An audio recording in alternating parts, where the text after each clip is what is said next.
नमस्कार विद्यार्थी मित्रांनो, मी ढोरमारडी सरस्वती माध्यमिक विद्यामंदिर शिवाजीनगरची। आज आपण इयत्ता 8वीचा third chapter indices and cube roots याविषयी माहिती घेणार आहोत। त्यामधला फर्स्ट पॉइंट आहे लॉज ऑफ इंडायसेस, म्हणजे घातांकाचे नियम। चॅप्टरचं नाव आहे इंडायसेस अँड क्यूब रूट, म्हणजे घातांक आणि घनमूळ असं चॅप्टरचं नाव आहे। पहा, पहिला रूल आपणास माहित करायचा आहे लॉज ऑफ इंडायसेस। आता इंडायसेस मध्ये तुम्हाला माहित आहे 7वीला झालेलंच असेल।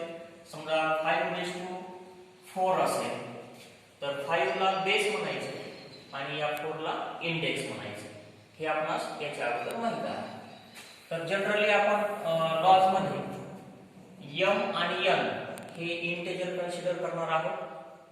Integers means positive number and negative numbers. Then first rule, a raised to m into a raised to n equals to a raised to m plus n. पहा, इथे multiply असल्यामुळे इंडायसेसची addition झालेली आहे। बेस सेम असल्यामुळे base as it is राहिला आहे, हे लक्षात घ्या। बघा, for example 5 raised to 3 into 5 raised to 4 equals to 5 raised to 3 plus 4. That is equals to 5 raised to 7. 3 plus 4 means addition is 7. Base same and indices ची या ठिकाणी सम झालेली आहे, हे लक्षात घ्या पहिल्या रूल नुसार। Second rule, a raised to m divide a raised to n equals to a raised to m minus n. पहा, इथे डिव्हायडेशन आहे। डिव्हायडेशन मध्ये इंडायसेसचं सबट्रॅक्शन आहे, हे लक्षात घ्या। मल्टिप्लिकेशन मध्ये इंडायसेसचं ऍडिशन आहे, हे लक्षात घ्यायचंय। मल्टिप्लाय असताना काय आहे, डिवाइड असताना काय आहे, हे लक्षात घ्या। त्यानुसार मग एक्झाम्पल बघा, 3 raised to 7 divide 3 raised to 2 equals to 3 raised to 7 minus 2. Divide असल्यामुळे इंडायसेसचं सबट्रॅक्शन आहे। 7 minus 2 is 5, that is equals to 3 raised to 5.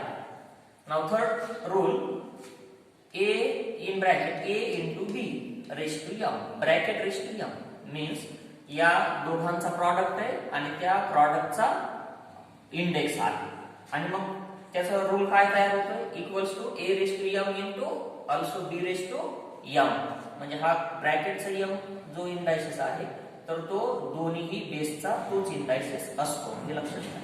For example in bracket 4 into 5 raised to bracket raised to 3 equals to 4 raised to 3 into 5 raised to also 3.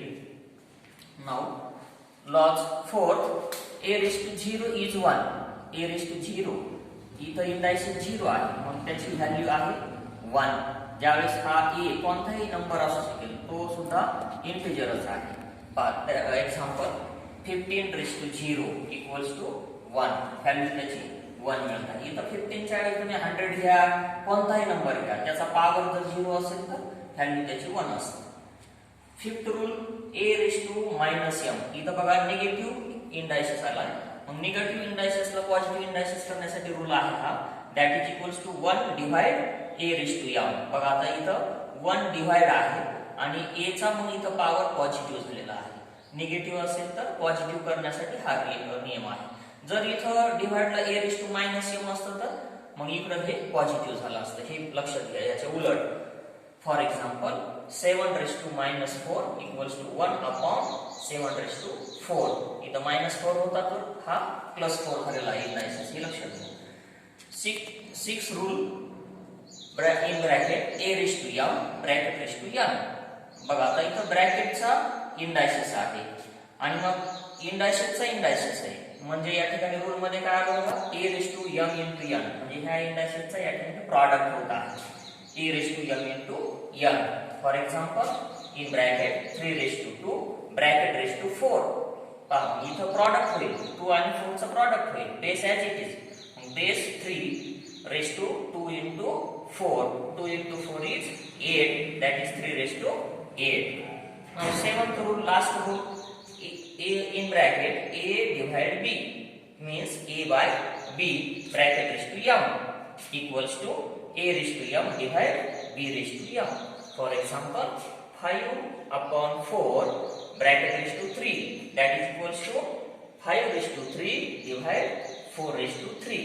इथं a आणि b हे divide मध्ये आहे आणि दोघांचाही इंडायसेस सेम आहे आणि मग पुढे सुद्धा तसंच होत आहे. a चा इंडायसेस तोच राहतोय आणि डिव्हाइड b चा सुद्धा तोच इंडायस राहतोय. हे एक्झाम्पल मध्ये तुमच्या लक्षात आलं असेल.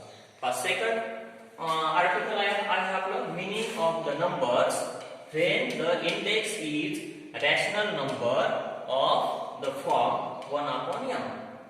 म्हणजे इंडेक्स जर 1/m मध्ये असेल या फॉर्म मध्ये असेल तर मग त्याचं मीनिंग काय होतं, त्याचा अर्थ काय होतो. इथं फॉर एक्झाम्पल दिलंय 9:1/2. हा जो इंडेक्स आहे तर तो 1/n च्या टाइपचा आहे म्हणजेच 1/2 असा आहे. n हा कोणताही इंटिजर असेल म्हणून इथं 1 ऍज इट इज राहिलाय आणि हा आपण n च्या ऐवजी 2 घेतलाय. मग n च्या ऐवजी 2 घेता येईल, 3 घेता येईल, कोणताही नंबर घेता येईल. पहा असा जर इंडेक्स असेल तर याचं मीनिंग काय आहे बघा. आता square of number is shown by index 2. आपला कोणत्याही नंबरचा स्क्वेअर लिहायचा असेल तर इंडेक्स आपण 2 घेतो आणि स्क्वेअर रूट जर घ्यायचा असेल तर and square root of number is written by showing the index 1/2. आणि स्क्वेअर रूट जर दाखवायचं असेल, नंबरचं स्क्वेअर रूट दाखवायचं असेल तर इंडेक्स असतो 1/2. तसंच क्यूब रूट दाखवायचं असेल तर इंडेक्स असेल 1/3. फोर्थ रूट दाखवायचं असेल तर इंडेक्स असेल 1/4. फिफ्थ रूट दाखवायचं असेल तर इंडेक्स असेल 1/2. बघा आता फॉर एक्झाम्पल इथं बघा 9:1/2 आहे. 9:1/2 म्हणजेच second root means square root of 9 असं त्याचं मीनिंग आहे. स्क्वेअर रूट ऑफ 9 आणि मग ते आपण असं दाखवू शकतो स्क्वेअर रूटचं साइन आणि मग पुन्हाचं स्क्वेअर रूट आहे 9च आहे म्हणून स्क्वेअर रूटच्या खाली संख्या येणार आहे 9 आणि स्क्वेअर रूटचं जे साइन आहे तिथं डिग्री दाखवलेला आहे 2. हा 2 नाही दाखवला तरी चालतो. जर नसेल तरी आपण गृहीत धरायचं असेल तिथं हा 2 आहे म्हणजे ते स्क्वेअर रूट आहे आणि मग स्क्वेअर रूट ऑफ 9 ची व्हॅल्यू आपल्याला माहित आहे ती आहे 3. सेकंड एक्झाम्पल 125 पाहता ह्याचं मीनिंग काय असेल. क्यूब रूट ऑफ 125 म्हणजे 125 चं क्यूब रूट. मग क्यूब रूट दाखवण्यासाठी इंडेक्स दाखवलाय 1/3 हे लक्षात घ्या आणि मग त्याला साइन मध्ये आपण असं लिहू शकतोय क्यूब रूट ऑफ 125. मग आता क्यूब रूट म्हटल्यानंतर इथं ऑर्डर 3 येणार आहे हे लक्षात घ्या आणि मग त्याची व्हॅल्यू आपल्याला मिळते 5. बघा आता तुम्हाला असे काही एक्झाम्पल आहेत, तुम्हाला मीनिंग लिहायचं आहे आणि मीनिंग वरून पुन्हा तुम्हाला इंडेक्स फॉर्म बनवायचा आहे किंवा इंडेक्स फॉर्म वरून मीनिंग लिहायचं आहे. तसं एक एक्झाम्पल घेतलं फिफ्थ रूट ऑफ 10 म्हणजे 10 चं फिफ्थ रूट ते कसं लिहिणार आहोत मग 10⁻1/5. फिफ्थ रूट असल्यामुळे इंडेक्स झाला 1/5. मग फिफ्थ रूट ऑफ 10 असं लिहिणार आहोत. आता ह्याच्या उलट जर तुम्हाला असं दिलं हे दिलं 10⁻1/5 तर त्याचं मीनिंग तुम्हाला लिहिता आलं पाहिजे फिफ्थ रूट ऑफ 10. या पद्धतीने आपल्याला प्रॅक्टिस सेट 3.1 हा सॉल्व्ह करायचा. त्याच्यामध्ये असे मीनिंग विचारले, मीनिंग इंडेक्स फॉर्म वरून मीनिंग लिहायचे आणि मीनिंग वरून इंडेक्स फॉर्म लिहायचा आहे. तर ते तुम्ही आता लिहू शकताय आणि आता तुम्ही 3.1 सॉल्व्ह करा. Okay, thank you.